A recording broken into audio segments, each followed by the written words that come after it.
আজকে আমরা দেখব যে কিভাবে আমরা ল্যাবরেটরিতে ক্লোরিন মূলক শনাক্ত করতে পারি।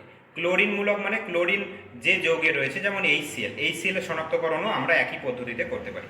তো এর জন্য আমি এর মধ্যে একটু ডাইলুট এইচসিএল নিয়ে নেবো। আমরা এখানে ডাইলুট এইচসিএল তৈরি করে রেখেছি, 5% ডাইলুট এইচসিএল।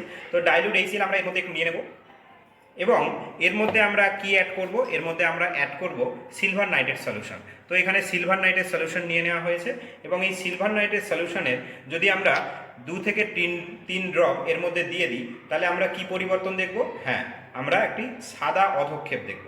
সিলভার ক্লোরাইডের সাদা অধক্ষেপ, যেটা নাইট্রিক অ্যাসিডে অদ্রবণীয় হয়েই থাকবে।